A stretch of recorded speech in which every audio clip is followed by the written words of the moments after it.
성공 취업 엑스파일 시청자 여러분 안녕하세요. 오늘은 산업 정보에 대해서 배우실 텐데요. 그간 모르셨던 산업에 대한 이슈, 산업에 대한 정보 오늘 확실하게 알려드리겠습니다.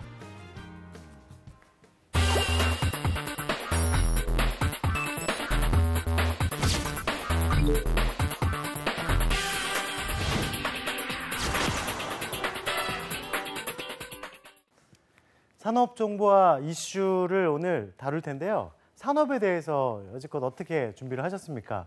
이 산업이라는 게 참 준비하기도 어렵고 정보 찾기도 굉장히 어려우셨을 텐데요. 오늘 산업에 대한 이슈 그리고 정보 찾는 방법을 알려드릴 테니까 잘 들으시고 오늘도 좋은 정보 많이 받아가시기 바랍니다. 일단 산업 정보를 찾아야 되는 이유에 대해서 한번 공부를 해볼까요? 대부분의 구직자들이 산업에 대한 정보들을 그냥 뉴스 검색만 하면 찾고 있는데 그 찾는 이유가 뭘까요? 네, 첫 번째는 아무래도 우리가 입사업 포부라는 글을 쓰거나 또는 회사에 대한 지원 동기를 만들 때 산업에 대한 이해도를 높이기 위해서 하는 거다라고 할 수도 있지만 오히려 그 산업에 대한 이해도가 높기 때문에 어떤 경쟁력을 높일 수 있다라고 할 수도 있습니다. 결국엔 산업에 대해서 이해도가 높고 산업에 대한 준비가 많이 되어 있으신 분들일수록 조금 더 우리가 뽑고자 하는 인재와 맞지 않을까 생각이 드네요. 이슈가 굉장히 많습니다. 그 많은 이슈 중에서 가장 내가 관심 있는 이슈는 어떤 것인가 그런 것들을 좀 고민해 보시고 그 이슈만 찾아서 설명하실 수 있다 하더라도 굉장히 면접 때 또는 서류를 작성하실 때도 큰 도움이 될 거라고 생각이 듭니다. 자, 그러면 오늘 산업 이슈와 정보에 대해서 하나씩 차근차근 알아보도록 하겠습니다. 어디서 산업 이슈를 찾아보시나요? 많은 구직자분들에게 질문을 던지면요. 대부분의 분들이 이런 얘기를 하지 않을까요? 뉴스 검색을 하고 있습니다 라고 하실 거예요. 물론 뉴스 검색을 하시면서 산업에 대한 이슈에 대한 기사들을 보시는 게 기본이 될 수 있습니다. 하지만 제가 오늘 알려드리고자 하는 부분은요. 뉴스 검색 외에도 산업에 대한 이슈라든지 산업에 대한 트렌드를 알아갈 수 있는 부분들이 많다는 거죠. 그래서 그 산업에 대한 정보들을 자세하게 알려드릴 테니까요. 하나씩 좀 체크해 볼까요? 어디서 찾아야 되는가? 그 부분을 먼저 설명드리기 전에 요즘에 산업별로 어떤 이슈들이 있는지 그냥 간략하게 몇 개만 좀 설명을 드릴까 합니다. 첫 번째는 금융권의 산업에 대한 이야기를 좀 드릴까 하는데요. 혹시 지금 시청하고 계시는 시청자께서는 금융권에 지원하시나요?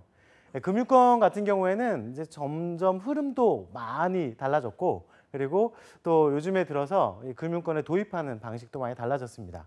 또한 뭐 채용 비리라는 그런 부분 때문에 금융의 면접 형태도 달라지고 있습니다. 지금 보시는 것처럼 금융권은 뭐 공정성이라든지 정직성, 윤리성 이런 것들을 기본적으로 요구를 하고 있고요. 그리고 금융 분야에서 인턴을 했던 것들을 요구를 합니다. 근데 대부분의 지원자분들께서 금융이라고 하면 은행만 생각하시는데요. 그렇진 않죠. 증권도 포함이고 보험도 포함이라고 할 수 있습니다. 내가 가고 싶은 부분에 있어서 어느 쪽을 갈 것인지를 미리 선택을 하시고 그쪽 산업에 관련된 공부를 좀 하셔야 되지 않을까요?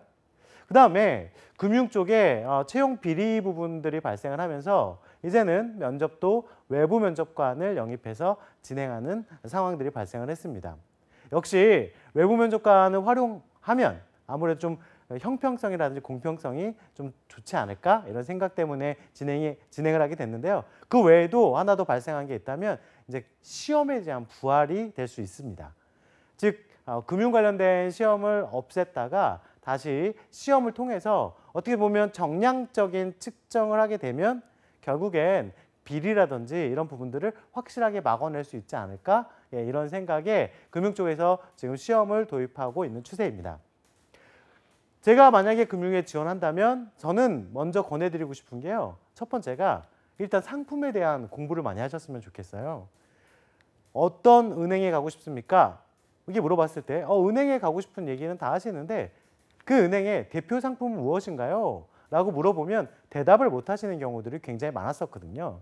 그래서 기회가 되신다면 상품에 대한 분석들을 한 번씩 해보고 또 나아가서 그 상품에 대해서 이런 상품들을 또 개발하면 어떨까? 현재 기존의 상품의 문제점이라든지 아니면 상품의 강점이라든지 이런 것들을 분석하셔서 추가로 더 만들어 보시는 것도 좋지 않을까 생각이 듭니다.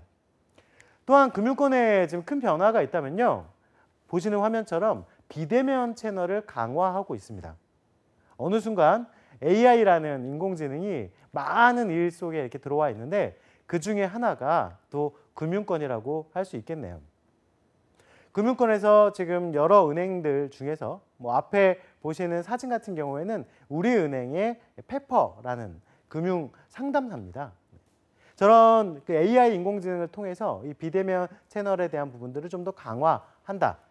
결국엔 온라인으로 활용하는 은행, 모바일로 활용하는 은행, 그런 은행들이 더 활성화가 되고 오프라인이 좀 축소되는 부분이 아닐까 생각이 듭니다.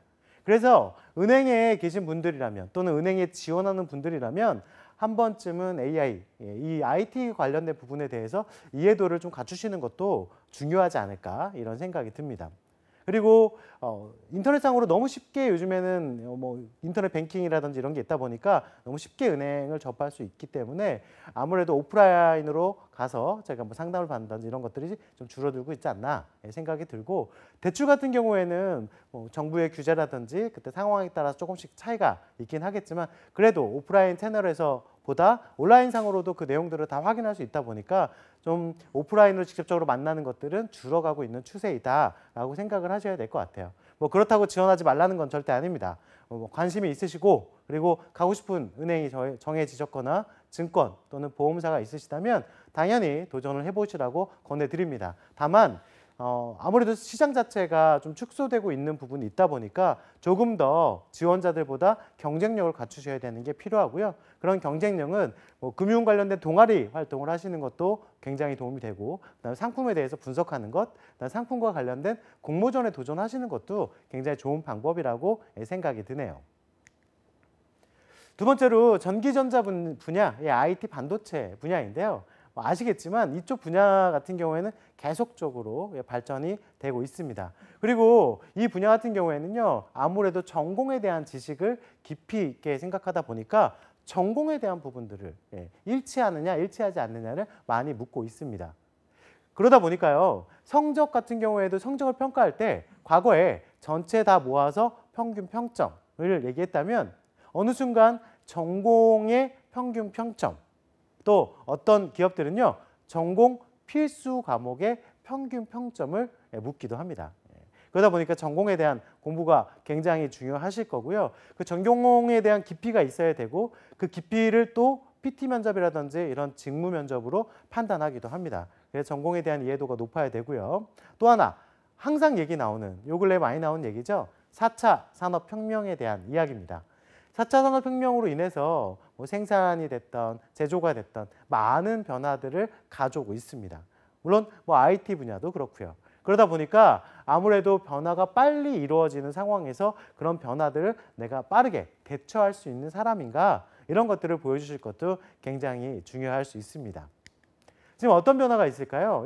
변화를 봤더니 VR, AR 많이 들어보셨죠? 네, 가상현실, 뭐 증강현실 다양하게 있습니다. 요즘에는 게임 같은 경우에도 이런 VR 게임 같이 가상현실 속에서 게임을 즐기는 것도 많아졌죠. 자, 그런 부분들도 발생을 하고 있고, 그다음 이제 5G, 점점 통신 분야도 굉장히 빨라지고 있고, 그리고 인공지능에 대한, IT에 대한 부분도 굉장히 빨라지고 있습니다. 그러다 보니까 아쉽게도 우리 IT의 인공지능이 발달할수록 사람이 하는 일이 줄어가고 있는 게 좀 아쉬움이 있죠.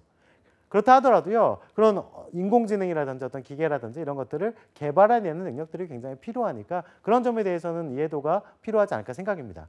즉, 전공에 대한 깊이가 있어야 된다는 게 가장 중요하다라고 말씀을 드리고 싶고요. 그 다음에 이쪽 분야에서 연구개발 쪽에 희망하시는 지원자분들도 분명히 계실 텐데요. 연구개발, 네, 아시겠지만 기본적으로 석사나 박사와 같은 학력을 요구합니다. 그 이유는 그만큼 연구에 깊이가 있는 사람을 뽑고자 하는 거고, 또 우리 회사가 나아가고자 하는 방향과 관련성이 있는 연구를 하는 분들을 뽑으려고 하는 거죠. 학사로 들어가는 케이스들도 있습니다. 그런 경우에는요, 학교를 다닐 때 뭐 2년에서 3년 정도 미리 랩실에서, 연구실에서 생활하는 친구들도 굉장히 많거든요. 그렇게 생활했던 친구들, 그리고 또 거기서 회사에서 하고 있는 연구와 비슷한 연구들을 하고 있는 사람이라면 당연히 좋은 점수를 줄 수가 있습니다. 그리고 이 지식이 변화가 빠른 곳이다 보니까 시간이 되실 때 뭐 포럼이라든지 이런 곳에 꼭 참여를 해보시는 게 좋다라고 생각을 합니다. 지식을 공유하려면 학회에 가시면 지식 논문적인 부분도 충분히 공유하실 수 있고 변화하는 어떤 기술력에 대한 이해도도 높일 수가 있습니다. 그리고 제가 꼭 말씀드리고 싶은 것 중에 하나가 지금 보시는 빅데이터라고 말씀을 드리고 싶습니다. 이 빅데이터가요, 어느 곳이든 다 연결이 되는 것 같아요. 그런데 데이터가 각각의 데이터가 사용되는 상황이었습니다. 근데 이런 것들을 이제는 통합으로 진행을 하려고 하고 있고 정부에서도 정부 3.0이라는 통합 데이터를 관리하는 부분도 있습니다. 보시는 것처럼 4개의 영역으로 나눠서 그런 영역의 혁신적인 부분을 다 통합시켜서 뭔가 통합된 데이터로 좋은 좀 더 정확한 결과물을 만들어내고자 합니다. 이 빅데이터라는 게 굉장히 무서운 부분이 될 수가 있습니다. 저도 빅데이터에 대해서 좀 관심이 많아서 지금 이렇게 빅데이터 하는 것들에 대한 정보라든지 이런 것도 수집을 하고 있는데요. 데이터 분석을 하는 것만 중요한 게 아니라 그 데이터를 분석하기 위해선 그 산업에 대한 이해도도 가지고 계셔야 되고요. 그 산업에 대한 이해도가 있어야 그 분석에 대해서 조금 더 정확하게 할 수 있다는 거죠. 만약에 빅데이터를 분석하실 때 댓글에 여러 똑같은 글이 달려 있으면 그것도 데이터로 돌아가는 경우들이 발생을 할 수 있으니까 결국엔 그 산업에 대한 부분에 대한 이해도를 갖고 그런 데이터들, 잘못된 데이터들을 걸러낼 수 있고 알짜 데이터로 정확한 데이터를 만들어내는 게 중요하겠죠. 요즘엔 다양한 일들이 데이터 기반에서 시작을 하니까요. 전기전자 분야만이 아니라 내가 데이터와 관련된 부분으로 뭔가 공부를 한다든지 그와 연관성이 있는 산업이라면 당연히 빅데이터에 대한 이해도도 가지고 계셔야 된다라고 생각을 합니다. 그 다음에 서비스 분야인데요. 서비스 유통 분야. 네. 아마 이쪽 분야에도 굉장히 관심을 가지고 계신 분들이 많으실 거라고 생각이 듭니다. 유통 분야라든지 서비스 분야가 사실은 어떤 전공을 딱 요구하진 않거든요. 그러다 보니까 아무래도 전공이 내가 A라는 전공이지만 꼭 해당이 돼야 가는 직무가 있고 또 지금처럼 A라는 전공이지만 해당 연관성이 없이 갈 수 있는 직무들도 있거든요. 그래서 아마 지원하시는 분들이 생각보다 많으실 텐데요. 유통 분야에 지원하시려면 저는 좀 권해드리고 싶은 게 유통 서비스는 실제 경험을 하신 분들이 잘할 수 있다. 라고 생각이 듭니다. 그게 무슨 말이냐. 실제로 유통 쪽에서 아르바이트라든지 서비스 분야에서 아르바이트를 하셨던 분들은 경우의 수에 대해서 잘 생각을 하시는데 그게 아니신 분들은 굉장히 갑작스러운 일들에 대한 대처 능력이 좀 부족할 수 있다라고 생각이 들거든요. 그래서 어찌 보면 이 대처 능력을 활용하기 위해서 분명 아르바이트라든지 또 이와 연관된 일을 해보신 분들을 선호할 수밖에 없습니다. 그 점을 좀 기억하셨으면 좋겠다라는 생각이 들고요. 그러다 보니까 저한테 상담을 오는 친구들에게도 이런 얘기를 합니다. 유통 쪽에 가지고 싶으신가요? 서비스 쪽에 가지고 싶으신가요? 혹시 아르바이트 경험 있으신가요? 없으시다고요? 그러면 지금 당장 주말에도 좋으니까 아르바이트를 한번 해보시라고 말씀을 드립니다. 그 분야에서 일을 해보시지 않고 가셨을 때 특히 유통이나 서비스 산업 쪽에서는 더 힘들 수 있거든요. 그 이유를 알려드릴까요? 지금 보시는 내용을 한번 풀어볼까요? 유통이라든지 서비스 산업에서는 상황이라는 걸 주어주고 그 상황에 대해서 대처하는 면접들을 진행을 많이 하고도 합니다. 자, 그러면 첫 번째 1번 상황 한번 보셨나요? 네, 편의점에서 고객이 커피를 마시고 몸이 이상해서 병원에 갔어요. 그리고 진단서를 가져와서 그 캔커피를 같이 들고 와서 변상해달라. 나는 그때 아팠다. 이 음료수를 먹고 아팠다. 라고 했는데 실제로 봤더니 그 음료수는 기한이 지난 게 아니었고 유통기한이 지난 게 아니었고요. 음료수상에 문제가 없습니다. 자, 그런 문제 때문에 점주와 고객이 다투고 있는 상황이다. 문제가 갈등이 생긴 상황이다. 라고 한다면 만약 영업관리자로서 어떻게 해결하실 건가요? 분명 이런 상황들은 많이 주어질 수 있다고 생각합니다. 이런 상황에 대해서 경험해 보신 분과 경험해 보시지 않은 분의 차이가 아마 굉장히 많이 나지 않을까 생각이에요. 두 번째 상황 한번 볼까요? 다른 분이 실수를 해서 고객이 기분이 굉장히 나쁜 상황인데 제가 바로 눈앞에 보이니까 저에게 막 컴플레인을 하는 상황이라고 합시다. 그리고 그 다른 문제가 있었던 그 같이 일했던 해당 그 직원은 지금 자리에 없습니다. 자, 그런 상황이라면. 근데 본인은 그 상황에 대해서 알지도 못하고 고객은 컴플레인 걸고. 자, 이런 상황이라면 어떻게 하시겠습니까? 해결하기 쉬우신가요? 그렇죠. 해결하기 쉽지 않습니다. 그런데 이런 생각을 한번 해보실 필요가 있을 것 같아요. 제가 항상 상황이라는 걸 주어주고 하는 이 상황 면접이라든지 이런 상황들은 분명 듣고 계신 시청자분들께서 한 번쯤은 겪어봤을 상황이라고 할 수도 있을 것 같습니다. 똑같은 상황은 아니어도요. 비슷한 상황을 겪어봤다면 그런 부분들을 잘 얘기하면 되지 않을까 생각인데요. 이렇게 생각하시면 될 것 같아요. 대부분의 분들은 이 상황에 대한 면접 질문을 던져주거나 상황에 대한 질문이 나오면 예측으로만 끝내는 경우가 굉장히 많으시거든요. 예측. 예. 이렇게 해보겠다. 그렇게 얘기하시는 지원자보다요. 오히려 이런 방식은 어떨까요? 과거에 유사한 경험을 해봤기 때문에 내가 그때 잘 해결했던 경험이 있기 때문에 충분히 이렇게 해결할 방법이 있다. 즉 예측이라는 거는 다른 지원자랑 별 차이가 없을 거예요. 그런데 그 전에 유사 경험에 대해서 내가 경험 정리가 되어 있다면 충분히 그 유사 경험을 말씀하시고 예측까지 연결하신다면 베스트 답이 되지 않을까요? 왜냐? 이 사람은 과거에 비슷한 경험을 해봤네. 그때 경험 때 이렇게 해결했던 경험이 있네. 이런 상황이 생긴다면 똑같이 잘 해결할 수 있겠네 라고 생각할 수 있겠죠. 그래서 항상 경험에 대한 정리를 해놓으시고 그 과거의 경험을 떠올리시고 그 경험을 먼저 말씀하신 다음에 그 뒤에 이렇게 예측할 부분을 같이 얘기해 주시면 좋겠다라고 생각이 듭니다. 즉 상황 대처, 그다음에 문제 해결 이런 것들이 굉장히 이 유통이나 서비스 산업에서는 중요할 수 있다라는 점을 좀 기억하시면 좋을 것 같습니다.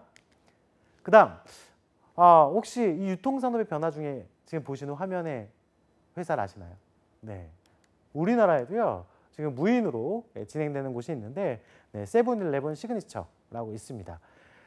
지금 추세는 사람이 안에서 계산해 준 거나 그런 게 아니라 아마존 고 같이 그냥 들어와서 바코드를 찍고 본인이 사고자 하는 물건을 넣어서 나가고 결제하는 이런 케이스로 발전해 나가고 있습니다. 결국엔 사람이 하는 불필요한 단순 노동이다라고 한다면 이렇게 대체될 수 있지 않을까 생각입니다. 물론 두 개의 내용은 좀 차이가 있습니다. 세븐일레븐 시그니처 같은 경우와 조금 전에 말씀드렸던 아마존 고 같은 경우에 좀 방식 자체가 차이가 있는데 어찌됐건 이렇게 무인이 늘어나는 추세이다라고 생각이 듭니다. 결국엔 유통산업에서는 이런 무인화가 돼가면서 이런 무인화 기계들을 또 무인화 매장들을 관리하는 부분, 즉 그런 IT에 대한 이해도도 높아져야 되지 않을까 생각입니다. 혹시 이런 생각 해보셨나요? 요즘에 자동차 분야에 보면 가장 많이 나오는 얘기 중에 하나가 자율주행차이죠. 그런데 다양한 사건, 사고로 인해서 자율주행차를 자유주행차라고 부르기도 합니다. 원하는 대로 가지 않아서 사고가 나서. 그런데요, 자율주행차를 만약에 몰게 되신다면 이제 우리가 선택해야 되는 부분이 하나 있습니다. 어떤 거냐고요? 누구를 죽일 것인지를 선택해야 될 수도 있습니다. 즉, 제가 운전하지 않는 이 자율주행차가 갔을 때 어떤 상황이 주어지면 그 상황이 주어졌을 때 누군가를 해할 수밖에 없는 상황이 발생할 수 있습니다. 이런 딜레마가 아직 풀리지 않고 있는데요. 트롤리 딜레마라고 합니다. 열차가 가고 있는데 양선로에 한쪽에는 한 명이 있고 한쪽에는 여러 명이 있고 내가 과연 어디를 선택해야 되는가. 이와 같이 자율주행차도 A, B, C 상황 외에도 굉장히 다양한 상황들을 주어주고 어떻게 선택할 것인가를 묻고 있습니다. 그냥 단순하게 자율주행에만 생각하지 마시고 이런 부분에 대해서 한 번쯤은 고민해 보시는 게 어떨까요? 고민해 보시고 내가 봤을 때 이런 부분이 가장 적절하다. 회사 입장에서 가장 적합하다. 또는 도의적인 입장에서 가장 맞는 것 같다. 이런 것들에 대한 고민들을 해보실 필요가 있다고 생각이 들어요. 한 번쯤은 이런 고민도 해보시고 이 딜레마를 푸신다면 제가 봤을 때는 충분히 자동차 업계에서 자율주행차를 만드는 회사에 합격하실 수 있지 않을까 이런 생각이 듭니다. 이런 이슈도 있으니까요. 이런 이슈에 대한 공부도 꼭 해두시기 바랍니다. 그리고 건설업 부분도 한번 봐볼까요?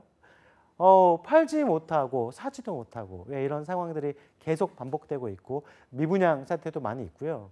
아무래도 이 전체적인 경제 자체가 조금 아직까지는 좀 다운이다 보니까 어떤 부동산의 어떤 투자자 개념도 좀 줄어들고 있고 지금 보시는 것처럼 후분양제가 도입이 되면서 어느 정도 80% 이상 건물을 짓고 나서 입주자를 모아야 되는 이런 상황들이 중소건설 업체는 좀 힘든 부분으로 다가오고 있습니다. 네. 하지만 이렇게 힘들다 하더라도 분명히 건설 쪽에서도 지속적인 발전을 하기 위한 노력들을 하고 있고요. 또 해외에 또 많은 건설 부분에 대한 것들을 수주해 오고 있으니까 외국어 능력을 또 키우시는 것도 중요하지 않을까 생각입니다. 자, 이런 산업들 어디서 확인하면 될까요? 지금 보시는 화면 절대 잊지 마시고 캡처를 해두시거나 꼭 적어두시기 바랍니다. 처음에 뉴스 검색이라는 얘기를 드렸는데 뉴스 검색 외에요. 이렇게 찾아볼 곳이 많은데요. 제가 지금 순서대로 나열한 것 같아요. 자, 첫 번째부터 밑에 뉴스 검색까지 쭉 먼저 찾아봐야 될 순서라고 생각하시면 좋을 것 같습니다. 협회, 그다음 진흥원, 연구원, 그리고 삼성 LG경제연구소, 그다음 DBR이라고 동아 비즈니스 리뷰, 다음 뉴스 검색. 물론 순서는 상관없지만 그래도 위쪽에 있는 협회라든지 진흥원 이런 데들은 정보가 많습니다. 자, 그러면 어떻게 찾는가? 어렵지 않습니다. 자, 검색 사이트에 들어가셔가지고요. 내가 가고 싶은 분야. 제가 지금 무역을 가고 싶어요. 그러면 무역, 그 다음 협회니까 협자만 붙이면 관련된 내용이 많이 뜰 거예요. 예. 마케팅에 가고 싶다. 마케팅 협자를 붙이시면 되고요. 협자 딱 붙으시면 쫙 내용이 뜰 거고 그 내용을 클릭하고 들어가면 바로 이렇게 협회가 뜹니다. 지금 보시는 화면은요. 무역협회인데요. 보이시나요? 네. 오른쪽에 보시면 무역 뉴스라고 있습니다. 무역에 관련된 뉴스만 제공하고 있네요. 제가 다른 데서 무역 관련된 뉴스를 찾는 것보다 차라리 협회에 들어와서 무역 관련된 뉴스를 찾는 게 훨씬 더 빠르지 않을까요? 그리고 무역협회와 같은 협회들은요. 고객사를 모으고 고객사들에게 새로운 트렌드를 제공하기 위해서 포럼도 많이 하고 또 월간지라든지 이런 것도 많이 만들어내고 있습니다. 기회가 되신다면 관심 분야 먼저 치시고 그다음 협자 넣으셔서 관련 분야 협회를 찾아보시는 것 중요할 것 같습니다. 협회는 굉장히 다양하게 있으니까요. 똑같은 분야의 이름만 명칭만 조금 다르게 협회들이 있으니까 그런 부분도 체크하셔가지고 본인에게 맞는 협회를 활용하시면 된다는 점을 기억하시고요. 그다음 진흥원입니다. 진흥원도 여러 곳이 있는데 제가 한 번쯤은 기회 되시면 꼭 들어가 보라고 말씀드리고 싶은 게 지금 보시는 정보통신산업진흥원입니다. 여기 들어가시면 빨간 박스로 되어 있는 데가 주간기술 동향이라고 있는데요. 굉장히 정보통신 분야만이 아니라 인공지능과 연관된 다양한 분야의 정보들이 나와 있습니다. AI에 관심 있으세요? 주간 기술 동향 들어가서 보시면은 AI와 관련된 정보들도 되게 많거든요. 일반적인 기사에서 나오는 정보와 이렇게 기술 동향지 같은 데서 좀 더 전문가들이 쓴 정보는 확연하게 차이가 납니다. 기회가 되신다면 꼭 한 번씩 들어가셔서 요즘에 최근 기술 동향이 어떤 것들이 있고 만약에 이런 기술 동향이 우리 유통산업 아니면 우리 금융산업 아니면 무역산업에 반영되면 어떤 식으로 반영될까 이렇게 한 번쯤은 고민해 보시면 좋지 않을까 생각입니다. 그리고 꼭 또 한 번씩은 들어가 보셨으면 하는 것 중에 하나가 삼성경제연구소, LG경제연구원 이 두 군데입니다. 현대경제연구소도 있고요. 경제연구소에 들어가면요. 지금 경제 흐름에 대한 경제 상황에 대한 조사들이 굉장히 잘 되어 있습니다. 그런 조사들을 클릭하고 확인할 때마다 얼마나 좋은 내용들이 많이 나오는데요. 제가 얼마 전에 LG경제연구원에 들어가 봤더니 지금 빨간 박스로 되어 있는 거 보이세요? 인공지능에 의한 일자리의 위협이라고 나와 있습니다. 인공지능 때문에 많은 일들이 줄어들고 있죠. 자, 어떤 내용일까요? 한번 들어가서 봤더니 일자리는 인공지능으로 인해서 점점 줄어들 것이다. 이런 내용들이 나와 있고요. 지금 빨간색으로 되어 있는 거 보면 PDF 파일로 받을 수 있게 되어 있습니다. 좀 더 자세하게 또 그런 내용들을 보고 싶으시다면 PDF 파일로 다운을 받아보시면 내용들을 확인해 보실 수가 있습니다. 자, 어떤 내용이 있는지 한번 봐볼까요? 네. 지금 그 PDF 파일로 다운을 받아가지고 내용을 봤더니 보이시나요? 자동화 위협이 높은 직업군, 그 다음에 자동화 위협이 낮은 직업군 이렇게 해서 두 가지가 나와 있습니다. 통신 서비스 판매원이라고 되어 있는데 굉장히 높은 높은 부분에 속해 있네요. 대처될 가능성이 높다. 그다음에 뭐 회계사라든지 이런 부분에 대해서는 계속적으로 많은 얘기들이 나오고 있습니다. 그리고 뭐 단순하게 어떤 입력을 한다든지 그런 입력 부분에 대한 툴을 가지고 활용을 한다든지 그런 것들은 어쩔 수 없이요. 인공지능이 대체하고 있다라는 얘기들이 나오고 있습니다. 법과 관련된 부분도요. 법을 어떤 판례를 찾아내는 부분에 있어서 인공지능을 활용하면 변호사분들이 찾으신 부분보다 그 판례를 좀 더 빨리 찾았던 그런 사례들도 있거든요. 결국엔 AI라는 게 좀 내가 어떤 지식적인 측면이라든지 감성적인 측면이라든지 이런 것들이 아니라 단순한 부분에 대한 것들을 전달을 했을 때 조금 위험군에 속할 수 있다라고 생각을 하셔야 될 것 같아요. 자, 그러면 우리 한번 끝으로 정리를 한번 해보도록 할게요. 산업에 대한 이슈에 대해서 제가 계속 말씀을 드렸습니다. 산업에 대한 이슈를 알면 어떤 게 도움이 되신다고요? 네, 맞습니다. 바로 자신에 대한 경쟁력이 생깁니다. 자, 제가 면접 질문으로 가끔 던지는 질문인데 만약에 여러분들이 이 질문을 받으셨다면 어떻게 대답하실까요? 지금 관심 있는 분야에 관심 있는 산업에 3대 트렌드가 뭐가 있나요? 이렇게 물어봤습니다. 그러면 대답하실 수 있는 준비가 되어 있으신가요? 만약 이 대답을 원활하게 하셨다면 저는 베스트 대답이라고 할 수 있을 것 같아요. 그래서 이 산업에 대한 이해도를 높이시는 것 굉장히 중요하다는 걸 기억하시고요. 그다음 산업 정보를 찾는 방법에 대해서 제가 순서대로 쭉 나열을 해드렸어요. 제가 그냥 생각하는 순서 기억하시나요? 네, 맞습니다. 첫 번째 협회를 가셔야 되고요. 두 번째 진흥원, 그다음에 세 번째 연구원. 네. 연구원도 뭐 삼성경제연구원 이런 데 말고도 뭐 자동차 부품 연구원 이런 것도 있습니다. 그리고 동아 비즈니스 리뷰도 있고요. 그다음에 뉴스 검색 이렇게 좀 번갈아 가면서 들어가셔가지고 최근 이슈가 되는 게 무엇인지 찾아보시기 바랍니다. 결국에요. 이렇게 정보를 수집하고 분석하는 것. 네. 이런 것들이 잘 이루어지면 산업에 대한 베스트 정보를 가지고 회사에 문을 두드릴 수 있고요. 또한 그런 산업에 대한 이해도가 높으면 높을수록 회사에 대한 관심도와 그다음 본인의 강점을 키우실 수 있다는 걸 꼭 좀 기억해 주셨으면 좋겠습니다. 오늘 말씀드렸던 내용들 잘 머릿속에 기억하시고 지금에 있는 내용들을 잘 활용하셨으면 좋겠습니다.